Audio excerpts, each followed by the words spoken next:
बिस्मिल्लाहिर्रहमानिर्रहीम। अस्सलाम वालेकुम। मैं मोहसिन बिलाल।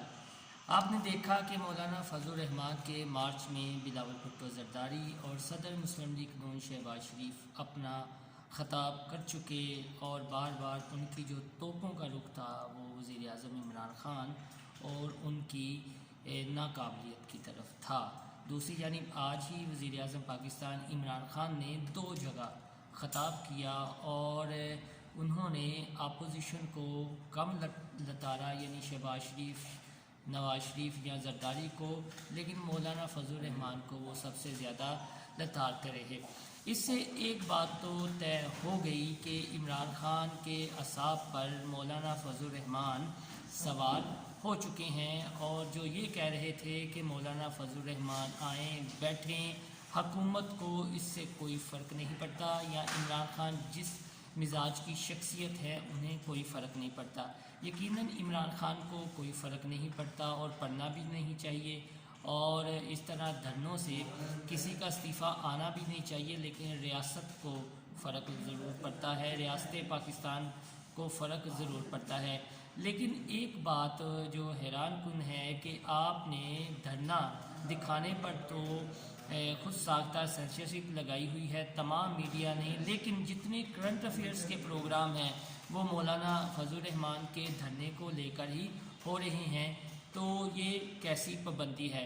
दूसरी जानिब शहबाज शरीफ और मुस्लिम लीग नून को लेकर फिर दो बयानिए जो चल रहे थे। कल हम सर्विस हॉस्पिटल के बाहर मौजूद थे जब शहबाज शरीफ हॉस्पिटल में आए और तकरीबन 2.5 घंटे तक मियां नवाज शरीफ के पास बैठे रहे। उसके बाद एहसन इकबाल की स्टेटमेंट आई कि हम कल नहीं यानी आज अपना जलसा करेंगे, तो आज उन्होंने अपना जलसा कर लिया। लेकिन बाल फिर मौलाना फजल रहमान की कोर्ट में है या रियासत की कोर्ट में है, बाल ना इमरान ख़ान की कोर्ट में है, ना पीपल्स पार्टी और ना नून लीग की कोर्ट में है।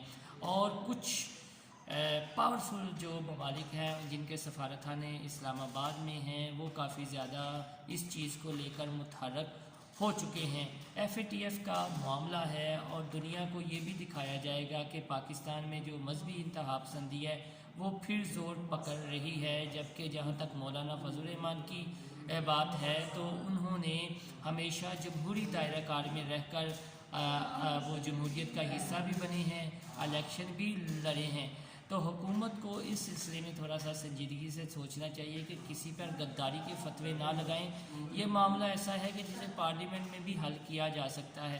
तो जैसा मैंने पहले अपनी जो 3 वीडियोस बताई थी कि deep state versus deep state कि पहली बार पाकिस्तान की सियासी तारीख में यह हमारे होश में हुआ है कि डीप स्टेट और जो दूसरी उसके पैरेलल डीप स्टेट है उसके मोहरे आपस में आमने सामने आ चुके हैं। और ये ऊँट बज़ाहिर लग रहा है कि किसी करवट तो ज़रूर बैठेगा।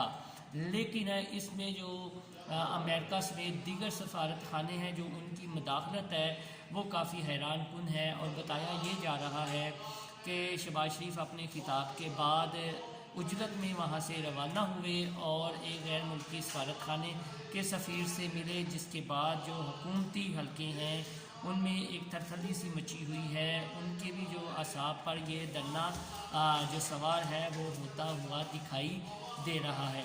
लेकिन ख़बर ये है कि कुछ न कुछ तो मामला है। जब लास्ट टाइम मौलाना फजल रहमान लाहौर में आए थे तो हमने उनसे सवाल किया था कि बताया ये जा रहा है कि जनरल बाजवा की एक्सटेंशन की वजह से जो चंद जर्नल नाराज़ हैं वो आपको पुश कर रहे हैं, और मरियम नवाज़ को भी कुछ जर्नल्स ने पुशअप किया जिसकी वजह से बाहर वो आई और उन्होंने रैलियाँ शुरू की। तो मौलाना ने हंसकर वो बात टाल दी। लेकिन अब भी कोई ना कोई ऐसी बात ज़रूर है। दूसरी जानिब एक निजी महफिल में फवाद चौधरी ने ये बात ज़रूर कही थी, मीडिया के कुछ नुमाइंदे बैठे हुए थे कि उनकी मंजूरी के बगैर कुछ नहीं होता। अब उन्होंने भी उनका कहकर एक अभाव तो पैदा कर दिया, लेकिन आहिस्ता आहिस्ता ये बातें बरमला मीडिया पर तो नहीं कही जा रही लेकिन सोशल मीडिया पर ज़रूर कही जा रही हैं कि पीछे कौन है। अब जो हमारे पास ख़बर है वो ख़बर ये है कि मौलाना फजल रहमान ने कल जो आसमा शराजी को इंटरव्यू दिया उसमें उन्होंने ये कहा कि हम 3 दिन तक वहाँ पर बैठेंगे और अगर इनका इस्तीफ़ा ना आया, हुकूमत اسمبلیاں تحلیل نہ ہوئیں اور نئے الیکشنز کا اناؤنس نہ ہوا یا کوئی بڑی تبدیلی بڑا اعلان نہ سامنے آیا تو ہم 3 دن بعد اپنا مزید جو ہے وہ احتجاج کو آگے بڑھائیں گے۔ تو وہ 3 دن کیوں انہوں نے دیے؟ وہ 3 دن سیدھی سی بات ہے کہ مریم نواز کی ضمانت کل ہونی تھی لیکن فیصلہ محفوظ کر لیا گیا۔ پھر جو ہے وہ مغرب کے ٹائم یہ ایک سامنے آئے خبر کہ مریم نواز کا فیصلہ سوموار کو جو ہے وہ سنایا جائے گا، یعنی 4 اکتوبر کو۔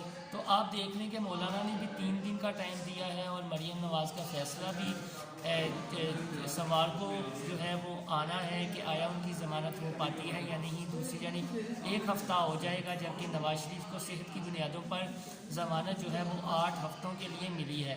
تو یہ جو سرسس ہاسپٹل میں سیاست کا گھر بنا ہوا ہے، جو وہاں پر کچھ رہنماؤں کو ملنے کی اجازت ہے جن میں خواجہ آصف شامل ہیں۔ ہم نے آپ کو یہ خبر دی بھی تھی کہ خواجہ آصف اور شہباز شریف کے علاوہ مسلم لیگ کے قائد نواز شریف سے سرسس ہاسپٹل میں کوئی نہیں مل رہا۔ تو آج کنٹینر میں بھی آپ نے دیکھا کہ خواجہ آصف ہی ان کے پہلو میں کھڑے تھے، جبکہ کل خواجہ آصف اسفن یار ولی کے کنٹینر میں ہی کھڑے تھے۔